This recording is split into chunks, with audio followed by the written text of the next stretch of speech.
Paz, irmãos do nosso Senhor e Salvador Jesus Cristo, tudo bem com vocês? Quando clamamos por entendimento da Sua palavra, então Ele nos revela coisas grandes e ocultas que não sabemos. As duas casas de Israel. Veja o que diz em João capítulo 12, a partir do versículo 20. Ora, entre os que subiram para adorar durante a festa, havia alguns gregos, ou seja, havia alguns gentios. Estes, pois, dirigiram-se a Filipe, que era de Betsaida da Galileia, e lhe rogaram: Senhor, queremos ver Jesus. Então veja que os gentios disseram a Filipe que queriam ver Jesus. Versículo 22 diz que Filipe foi dizê-lo a André, e André e Filipe o comunicaram a Jesus. Respondeu-lhes Jesus: é chegada a hora de ser glorificado o Filho do Homem. Em verdade vos digo, se o grão de trigo caído na terra não morrer, fica ele só, mas se morrer, produz muito fruto. Jesus, ele disse isso com respeito à sua morte e ressurreição. Basicamente, o que o Senhor Jesus estava dizendo é que naquele momento os gentios ainda não poderiam vê-lo, mas depois os gentios iriam poder ver o Senhor Jesus. Era necessário que ele morresse e ressuscitasse, para que, como grão de trigo, ele frutificasse. O apóstolo Paulo, em Efésios capítulo 2, veja o que ele diz.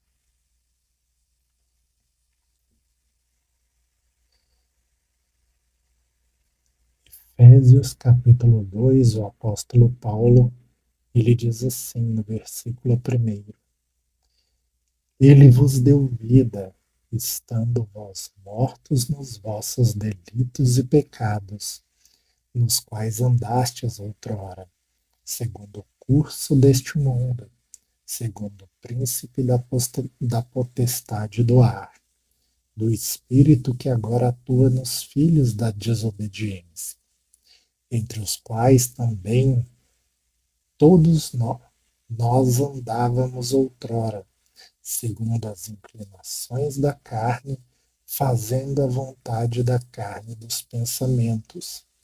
E éramos por natureza filhos da ira, como também os demais. Mas Deus, sendo rico em misericórdia por causa do grande amor com que nos amou, estando nós mortos em nossos delitos, nos deu vida juntamente com Cristo. Pela graça sois salvos. E juntamente com Ele nos ressuscitou e nos fez assentar nos lugares celestiais em Cristo Jesus. Esta mensagem que o apóstolo Paulo ele traz para a igreja em Éfeso, ela se encontra no livro de Oséias.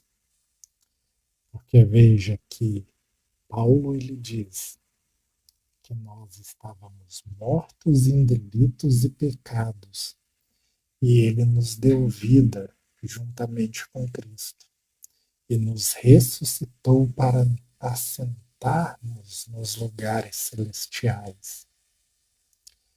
Eu vou ler a parte de Oséias 5, A partir do versículo 14, para que os irmãos possam entender melhor a mensagem e o mistério ao qual Paulo estava revelando para a igreja. Oséias 5,14 diz assim: Porque para Efraim serei como um leão, e como um leãozinho para a casa de Judá. Eu, eu mesmo os despedaçarei, ir-me-ei embora, arrebatá-los-ei, e não haverá quem os livre. Irei e voltarei para o meu lugar, até que se reconheçam culpados e busquem a minha face. Veja aqui. Irei e voltarei para o meu lugar. O Senhor Jesus ele estava falando da sua primeira vinda como homem e que ele iria morrer, ressuscitar e ascender aos céus novamente, até que o povo se reconhecesse culpado e buscasse a face dele. E pode ver que foi isso que aconteceu depois da morte e ressurreição de Jesus, lá em Atos, no capítulo 1. O Senhor Jesus ele ascendeu aos céus novamente. Então veja, irei e voltarei para o meu lugar, até que se reconheçam culpados e busquem a minha face, estando eles angustiados. Então aqui já faz uma referência à grande tribulação. Cedo me buscarão dizendo. Veja que nós temos a mania de pensar que o capítulo, que cada capítulo, o assunto se encerra nele. Mas a palavra de Deus não é assim. Existem assuntos na palavra que começam em um capítulo e o assunto segue 2, 3 capítulos. Porque quando a Bíblia foi escrita, ela não foi dividida em capítulos e versículos. Hoje ela está dividida assim para facilitar para nós. Porém, nós temos que ter atenção na leitura e perceber que o assunto nem sempre ele termina em um capítulo, assim como esse, ó. Cedo me buscarão dizendo, capítulo 6. Vinde e tornemos para o Senhor, porque ele nos despedaçou e nos sarará, fez a ferida e a ligará. Depois de 2 dias nos revigorará, e ao terceiro dia nos levantará e viveremos diante dele. Então veja aqui.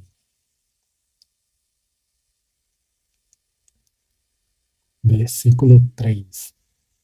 Conheçamos e prossigamos em conhecer ao Senhor.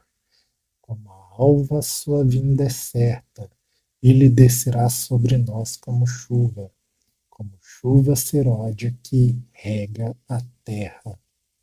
Que te farei, ó Efraim? Que te farei, ó Judá?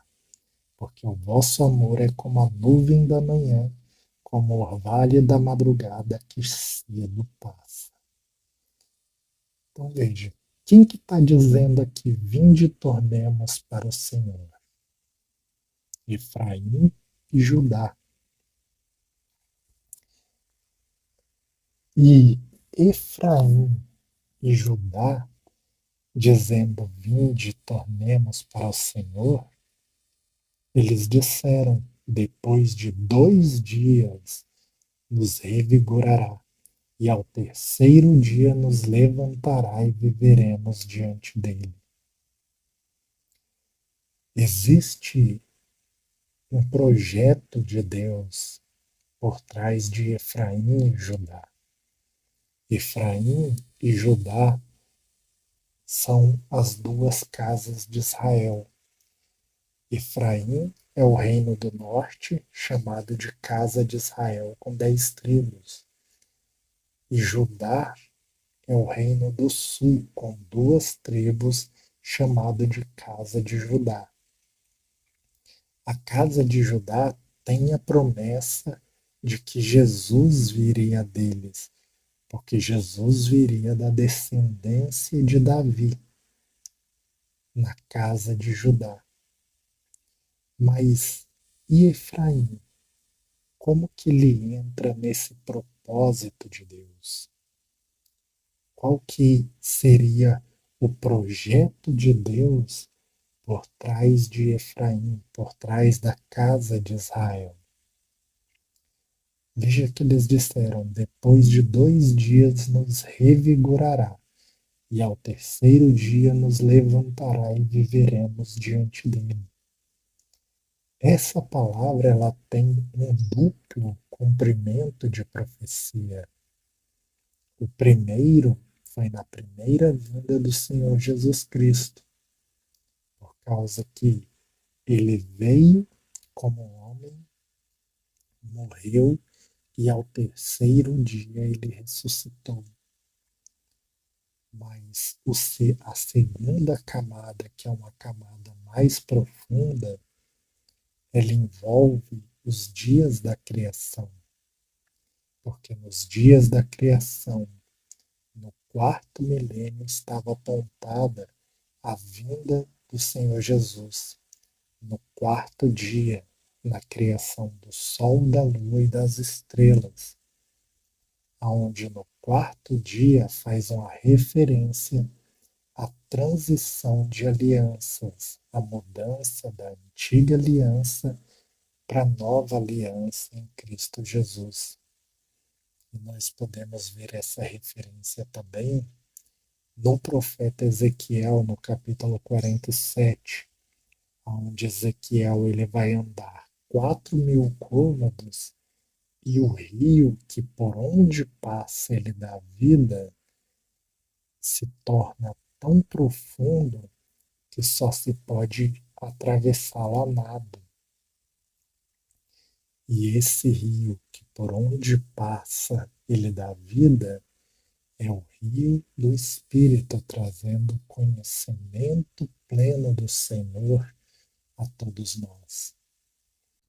Então vejam que Ezequiel ele andou 4.000 côvados. Veja que a transição de alianças ela é apontada no quarto dia da criação. E nós vamos ver que nos Salmos 90 e em 2 Pedro capítulo 3 está escrito que um dia para Deus é como 1.000 anos, e 1.000 anos como um dia. Em Apocalipse 20, nós temos o reino milenar de Cristo. Em Hebreus, no capítulo 4, versículo 9, fala que resta um repouso sabático para o povo de Deus. E esse repouso sabático está apontando para o reino milenar de Cristo, esses 1.000 anos do reinado de Cristo, com os seus reis e sacerdotes. Então, cada dia da criação está apontando para 1.000 anos. Nisso, nós vemos que Jesus ele veio no quarto milênio. E quando vemos esta profecia dizendo que, que ao terceiro dia ele nos levantará, e no hebraico a palavra levantar também se refere à ressurreição, e viveremos diante dele, e nós sabemos que na vinda do Senhor Jesus tem a primeira ressurreição para o reino milenar de Cristo. Então nós conseguimos compreender que esse terceiro dia fala-se do reino milenar de Cristo que vai começar na sua segunda vinda. Então, isso nos ensina que nós devemos nos preparar quando nós vemos na palavra de Deus, por exemplo, a mensagem que nós temos lá no Êxodo, aonde o Senhor ele diz para o povo se preparar para o terceiro dia. Ali o Senhor ele está falando também conosco, porque do quarto milênio para o sétimo milênio, contando em dias, dá o terceiro dia, 3.000 anos. Um dia para Deus é como 1.000 anos, e 1.000 anos como um dia. E aqueles que não estiverem preparados, purificados para o terceiro dia, não vão fazer parte do reino milenar. Então veja que a mensagem do Senhor ela vai se aprofundando na medida que nós vamos pedindo um entendimento a Ele. Por isso que Ele diz: conheçamos e prossigamos em conhecer o Senhor. Então o Senhor, Ele veio como um homem, morreu e ressuscitou ao terceiro dia, e agora Ele está aguardando o terceiro dia para que Ele retorne e Ele venha levantar a casa de Judá e a casa de Israel, Efraim e Judá, como um só reino novamente em Cristo Jesus.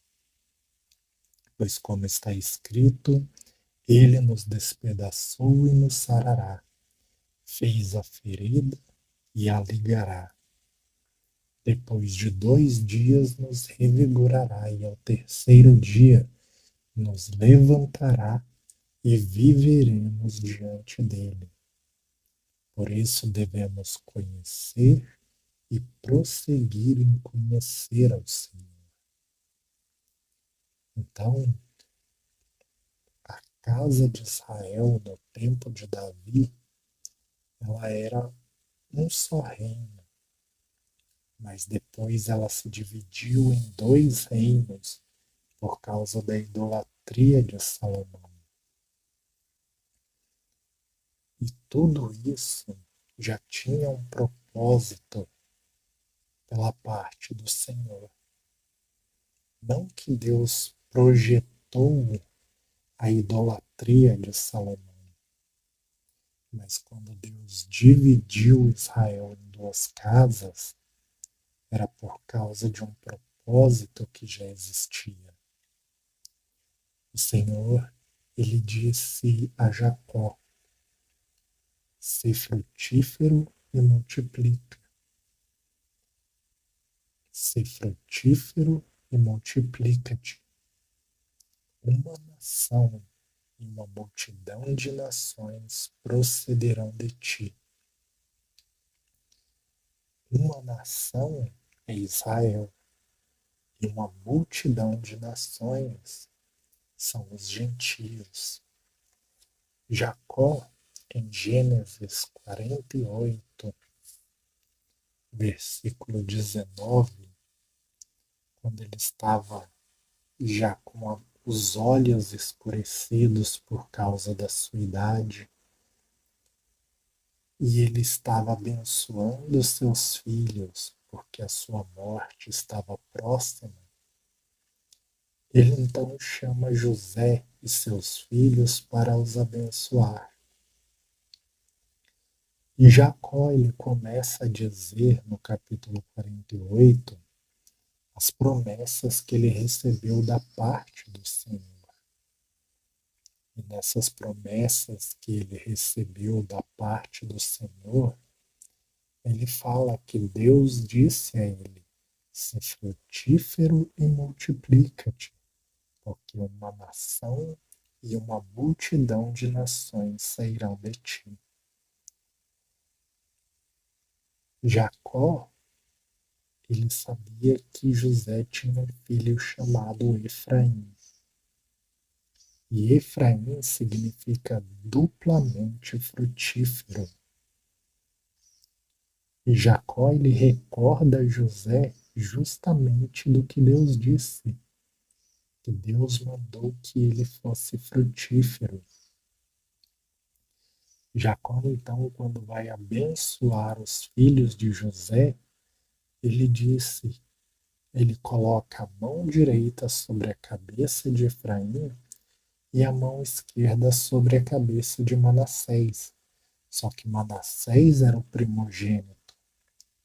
Isso pareceu mal aos olhos de José, e José ele quis trocar a mão de seu pai, porque ele pensou que pelo seu pai não estar enxergando bem, que o pai dele tinha trocado por engano as mãos de cabeça. Porém, veja o que Jacó responde no versículo 19. Mas seu pai o recusou e disse: Eu sei, meu filho, eu o sei. Então vem, Jacó ele estava cego, ele trocou as mãos na cabeça de Efraim e Manassés, colocando a mão direita sobre a cabeça de Efraim. José quis trocar as mãos dele de cabeça, pensando que ele tinha feito isso por engano, mas ele falou: Eu sei. Ou seja, o Espírito do Senhor estava guiando Jacó no que ele estava fazendo. E aí ele fala sobre Manassés. Ele também será um povo, também ele será grande. Contudo, seu irmão menor, que é Efraim, será maior do que ele, e a sua descendência será uma multidão de nações. Quando eu aperto aqui na palavra multidão, para ver nos números strongs, aparece aqui a palavra melo. E aqui aparece plenitude, aquilo que preenche, a totalidade. Então vê, plenitude foi traduzido como multidão na nossa Bíblia. Mas se fosse olhar a forma correta de se traduzir, essa seria a palavra. E aqui a palavra nações, a palavra goi, que vai aparecer como nação ou povo, normalmente referindo-se a não-judeus. Então, gentios, plenitude dos gentios. Essa seria uma tradução mais exata e mais correta, e até mesmo mais fácil de entendermos, porque traria mais revelação para nós. Por que que traria mais revelação para nós? Paulo ele era conhecedor das Escrituras, e quando ele vai escrever a sua carta aos Romanos, no capítulo 11, versículo 25, ele diz assim: Porque não quero, irmãos, que ignoreis este mistério, para que não sejais presumidos em vós mesmos, que veio o endurecimento em parte a Israel, até que haja entrado a plenitude dos gentios. E assim todo Israel será salvo, como está escrito: virá de Sião o libertador, e ele apartará de Jacó as impiedades. Então veja, Paulo lhe diz: não quero, porque não quero que sejais presumidos em vós mesmos, eu vos digo um mistério. Então Paulo ele revela um mistério para a igreja. E esse mistério é que o endurecimento ele veio em parte sobre Israel pela própria dureza do coração de Israel até que a plenitude dos gentios haja entrado. E pela profecia de Jacó, quem que era a plenitude dos gentios? Efraim. Então vê que Oséias ele profetiza que Efraim e Judá receberiam vida através de Cristo, como o apóstolo Paulo ele fala lá em Efésios, que estando nós mortos em delitos e pecados, vós recebestes vida através de Cristo. Pela graça sois salvos. E juntamente com ele, nos ressuscitou e nos fez assentar nos lugares celestiais. Indo para o versículo 11, veja o que Paulo vai dizer ainda. Portanto, lembrai-vos de que outrora vós, gentios na carne, chamados incircuncisão por aqueles que se intitulam circuncisos na carne, por mãos humanas, naquele tempo estáveis sem Cristo, separados da comunidade de Israel, ou seja, estavam separados da casa de Israel, porque estavam sem Cristo, e estranhos às alianças da promessa, não tendo esperança sem Deus do mundo. Mas agora em Cristo, vós que estáveis longe, fostes aproximados pelo seu sangue. Então vê, agora os gentios em Cristo Jesus, eles fazem parte da casa de Israel, eles fazem parte das alianças da promessa, e agora eles têm esperança e têm Deus no mundo. Quando nós vamos para o capítulo 3 de Efésios, veja o que o apóstolo Paulo vai dizer. Por esta causa eu, Paulo, sou prisioneiro de Cristo Jesus, por amor de vós, gentios, que, se é que tendes ouvido a respeito da dispensação da graça de Deus a mim confiada para vós outros, pois segundo uma revelação me foi dado conhecer o mistério conforme escrevi há pouco resumidamente. Qual é o mistério? O que nós vimos no capítulo 2, que agora os gentios fazem parte da casa de Israel.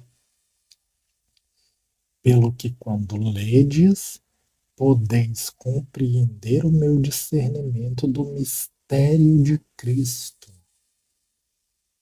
o qual em outras gerações não foi dado a conhecer aos filhos dos homens, como agora foi revelado aos seus santos apóstolos e profetas no Espírito, a saber que os gentios são co-herdeiros do mesmo corpo e coparticipantes da promessa em Cristo Jesus por meio do Evangelho, do qual fui constituído ministro conforme o dom da graça de Deus, a mim concedida, segundo a força operante do seu poder.